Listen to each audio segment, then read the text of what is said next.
AITA for refusing to forgive my brother for sleeping with my now ex-girlfriend after my accident and for refusing him closure. I, 33M, was in an accident when I was 22 years old. It was near fatal, and I suffered a TBI as a result.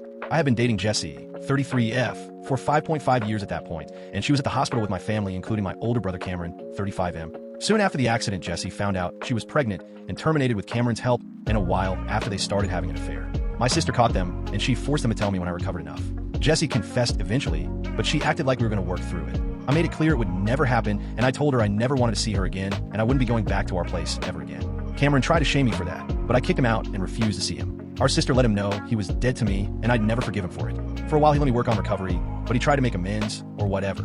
But I rejected it, and then I found out him and Jessie were together and expecting a baby. The whole thing made recovery so much worse, and my sister was honestly the best support and only person I fully trusted through it all.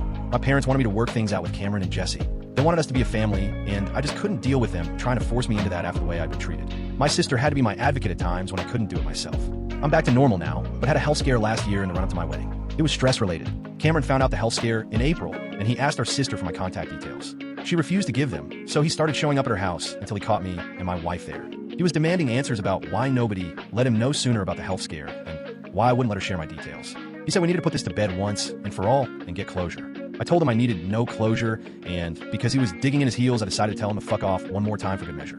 He told me him and Jessie both need my forgiveness, and they need me in their lives because their kids ask questions and it sucks not having answers. I told him I'll never forgive them, never let them back into my life, and fuck him for putting his kids' questions on anyone but him and Jessie. And I told him I'll never give him the comfort of closure. I said he should try being in my position 11 years ago and then have the people who stomped all over you trying to demand forgiveness and closure. I told him to get over himself. My sister had to call the police to make him leave. He would not go. She heard from him afterward, and he was ranting at her that I was willing to die spiting them, and it's wrong, and if I'm happy I should move on and forgive, etc. She blocked him and told our parents she is completely done with Cameron too. They're so upset over what happened, and they asked me if there was nothing that could be done to make me forgive. That they hated keeping my health scare from Cameron and would hate for him to miss out on saying goodbye if the worst happened to me. I told them you should have thought about that before everything. They begged me to be more loving. I admit it pisses me off that they want to brush this all away and for us to play pretend. But AITA, because I won't actually work on forgiving and allowing them closure,